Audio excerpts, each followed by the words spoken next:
Hello everybody, welcome back. Today we are doing our Bible study through 2 Chronicles chapter 2. This chapter is all about Solomon making preparations to begin his building of the temple which David his father had dreamed of doing, but God forbid David from doing it. I haven't built any temples recently, but I did build a PDF that you can download for free on our website. It contains all the information that we're going to be going over today, so go out there and grab that if you want it. When we think about our timeline, the events of 2 Chronicles chapter 2 happened during the beginning of Solomon's reign. Solomon reigned as king over Israel for 40 years, according to 1 Kings, from approximately 1015 to 975 BC. So this is towards the beginning of that. Now, as far as our main characters for chapter 2, we're going to talk about Solomon. He was the third king over the United Kingdom of Israel and Judah. He took over after David, his father, died.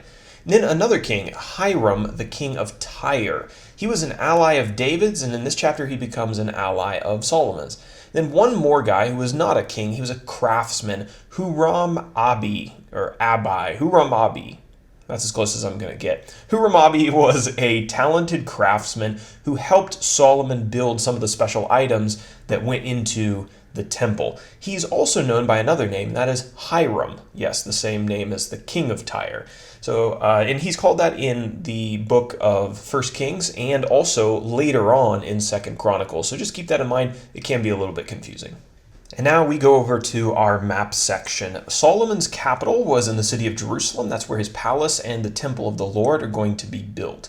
We are going to talk about the city of Tyre, where Hiram was king. It's approximately 100 miles to the north of Jerusalem along the coast of the Mediterranean Sea. We're also going to briefly mention the city of Joppa. So if you look at Tyre and you follow the coast of the Mediterranean Sea down, eventually you'll run into Joppa. Hiram is going to float some of the supplies that Solomon needs from Tyre down to Joppa, where they will then be taken to Jerusalem. Chapter 2 is somewhat short, only 18 verses and only one section in our outline. Verses 1 through 18, Solomon preps to build the temple in Jerusalem. As we've already mentioned, Solomon's planning to build a temple to the Lord. He's also planning to build himself a house or a palace in Jerusalem. That's going to be quite a project in and of itself. And so he takes a census of all of the foreigners who are living in the land of Israel, within his kingdom, and he sets them to work. He sets 70,000 of them to work as burden bearers, 80,000 to work in the quarries, and then 3,600 to be managers over the labor. Solomon sent a messenger to Hiram, way up there in Tyre,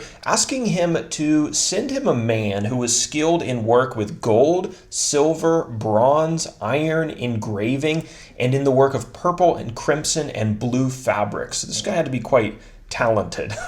He also asked him to send him timber, which was something that the king of Tyre in that area of the world was very well known for. So he asked him to send him timber of cedar, cypress, and algum wood. Solomon needed this great timber and this great craftsman in order to make the temple special, in order to make it, quote, great and wonderful, as the text says. In exchange for Hiram's help, Solomon promised to provide 20,000 cores of crushed wheat, 20,000 cores of barley, 20,000 baths of wine, and 20,000 baths of oil. Just to give you an idea, a core is about 58 gallons or 220 liters, and a bath is about 6 gallons or 22 liters. So we're talking about quite significant quantities here. When Hiram received Solomon's message, he said, "No thanks, we are tree huggers up here. We can't cut down any of our trees." Now, actually, he sent back a very positive reply, telling Solomon that he would help him. He praised the God of Israel, actually, for putting Solomon, a wise son of David, on the throne of Israel. And again, as we mentioned, Hiram sent Solomon a man named Huram-abi, a talented man who was skilled in every way that Solomon needed. Hiram promised to provide Solomon all of the timber that he needed. He told him that he would float the logs from Tyre down to the city of Joppa, and then from Joppa, Solomon could take them to Jerusalem.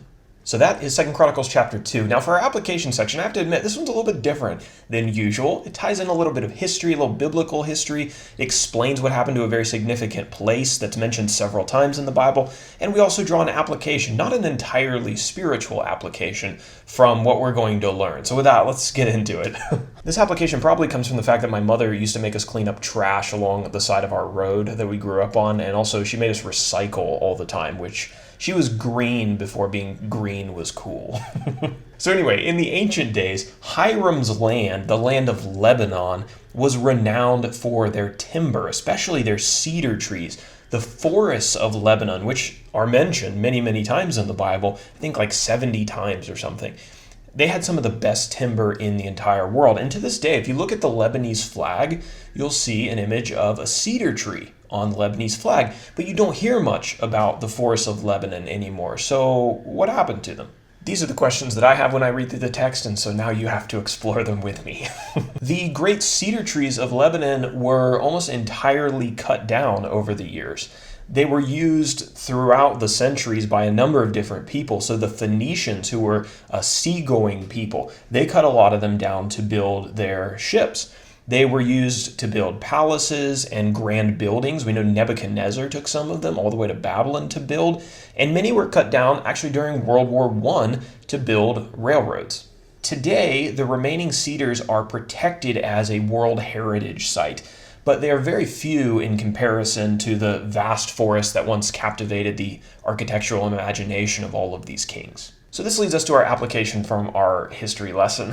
While not an entirely spiritual application, this does speak to the importance of preserving significant natural wonders. Preserving natural beauty will give future generations a chance to stand in awe of God's magnificent creation and the beauty that He has built into the world.